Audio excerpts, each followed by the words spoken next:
you, Lauchlan? Good, how are you? I'm very well. I was just saying what a fantastic name that is. Lauchlan Gaylord. You could put a lord in. No, you could have to put a sir in front of that. Yes, something like Sir that. Lauchlan Gaylord.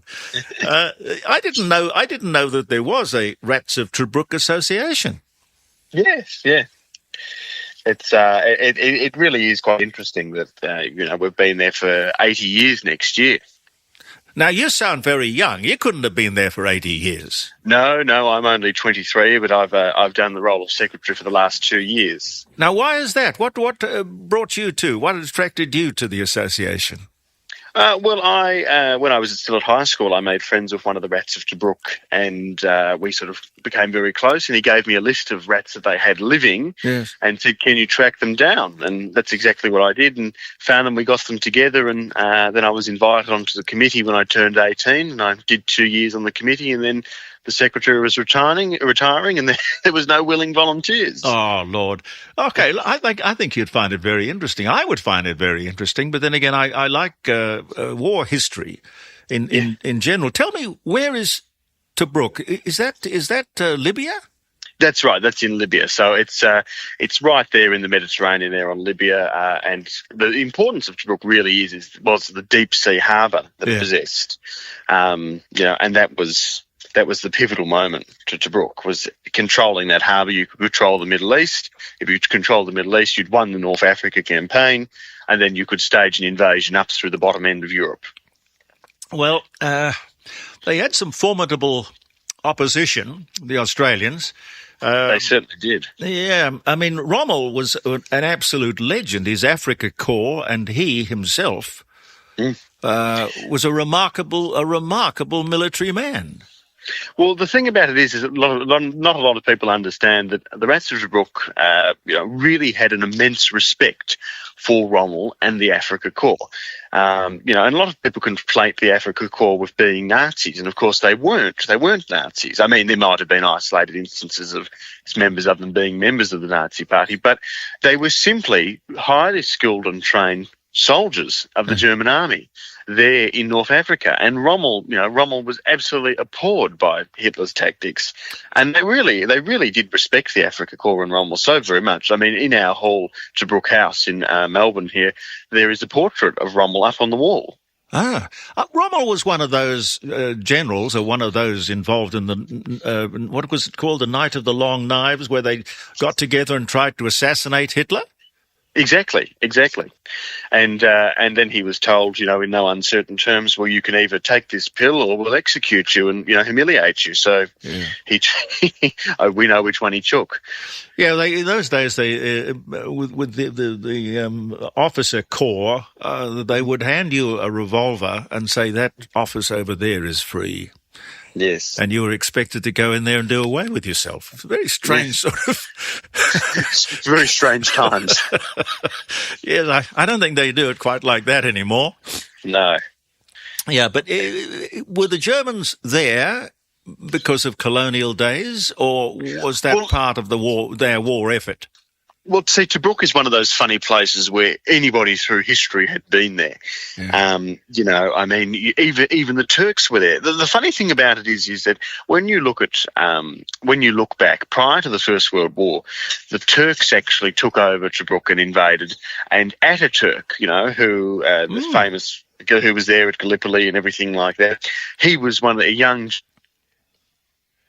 over the first takeover of Tobruk there. Now, several years later, of course, he came head-to-head at Lone Pine with then Captain Morsehead, who then, many years later, would go on to be the commander of Tobruk. Yes. So, it's this funny little parallels, but the Germans certainly were there. They took over from the Italians because Tobruk, historically was an Italian resort. People would come from Italy and spend summers and, there and holiday there at Tobruk. Now, why was it because there were only, 14,000 Australians there? There were at least 14,000 Australians. How many died? How many were killed? There were roughly around 700 or so Australians killed, and there were a further 200 odd missing, and countless wounded. And fighting alongside the Australians were the Poles and some contingents of the Indian Army, New Zealanders, and the English. Yeah, but war history is fascinating because if you go back to that, what was it? The last great cavalry charge, the charge at Bashir. Yeah. Was it Bashir? Bathsheba. Bathsheba, yeah. Yeah, I guess they were kind of romantic days on a horse with a sword. Well, I suppose when you look at it, technology just moves so quickly, and it moves quickly now. But in wartime, it's unimaginable how quickly things changed and things advanced, and you really couldn't keep up with it. So tactics had to change really on the hop. Yeah, because there was a siege, wasn't there, at Tobruk? Yeah, well, that's right. So Tobruk, the famed story of Tobruk is, of course, that it was the longest siege in British military history, 242 days held out there from April through to, I think the siege was eventually lifted somewhere in August or thereabouts when the Poles came in, and then we went on and these final Australians left in December. But, and they eventually handed it over to the South Africans, and the South Africans held it, and once the Germans launched their counterattack to the South Africans, it was lost in 24 hours, back to the Germans. So, after all of that bloodshed and 242 days of the Australians holding it down, instantaneously lost. And that's why they were called the Rats, because I guess they just had to live like rats. Well, they had to live like rats, and what happened was there was a British propagandist who defected to Germany, Lord Haw, who used to make these robust announcements every night on the radio that some of the men listened to, and certainly in headquarters listened to. Yep. And he said, you're caught like rats. You're in a trap. You're not going to get out. Surrender now. And the Australians really did take this and said, well, yes, we are living like rats, and yes, we are caught, but, we're going to be rats and improvise and survive. And that's exactly what they did. So they embraced the title. Yeah, the prisoners that were taken, what did they do with the prisoners?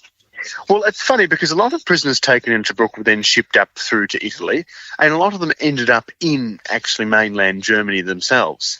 But, they just kept, as the war progressed, they just kept shipping them further and further into Central Europe. Mm. And this went on for quite a long time. It's the same with the prisoners that we took. In many cases, they ended up being sent to Murchison in central Victoria. Yeah. What were the lessons that came out of Tobruk? Did we learn anything?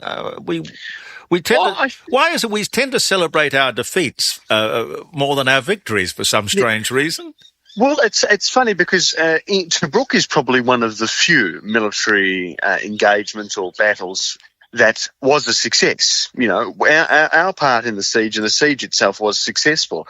Really, the Germans gave up trying to continue the continuous bombardment, and that was when the Poles came in and the reinforcements came in. There was able to be a shift. But when you compare Tobruk to Gallipoli and other things like that, well, they in many ways were military failures. Not to denigrate, the planning or the battle, but they were. In the end, we had to leave because we just couldn't go on any longer. And Tobruk is one of those odd successes, but it's the spirit. It's that I think what it really is all about Australian spirit, and that this was the first highlight that here in Tobruk, here we were showing what we can do and how well we're going to do it. Now that Tom Pritchard has gone at 102, did you meet him? Yes, I knew him very well. He was fantastic. He looked to be very youthful right up to the end, quite in very good health. Yeah, look, he really enjoyed very good health until sort of the last sort of 12 months or so of his life. And look, really, it was a positive attitude. I mean, and in the end, he'd simply just had enough and he was tired. Yes, I bet. Yeah. But, at nearly 103, just shy of 103, as a matter of fact, who wouldn't be? But, he really was a reluctant sort of bloke. I mean, he was there at the siege, he did his job, and he was just one of many. That's how he would look at it. He was no more special than any of the others. But really, I mean, to all of us, he's a hero. And he was a hero. But as his family said, all Australian soldiers during that Second World War are heroes. Now, what now? He was the last link with the 14,000 Australian soldiers who went to Tobruk. What now? How do you keep it going?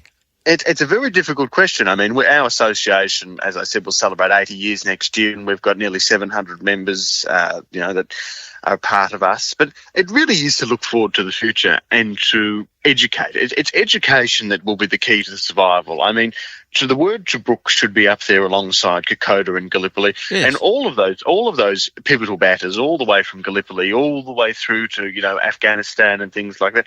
They should be in the vernacular of every school child in this country. Mm. They should know. They should know what happened. They should know the sacrifices. I mean, they gave their today for our tomorrow, and that's what it really comes down to.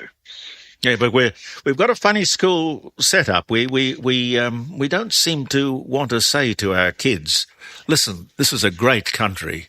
There's the flagpole and there's the flag, and we'll salute it every morning. And we've got a whole lot of people who think it's a kind of jingoistic, and just to have pride in your country and to try to impart that to children as they grow up is, I think, terribly important. But they get the rhetoric of, well, we must apologise. Yeah, I think in many ways, Jeremy, there's nothing naff about patriotism, and when you think about it, what can we? When you think about Tobruk, you've got men 18, 19, some instances as young as 16 lying about their age, going overseas and giving their lives for this country.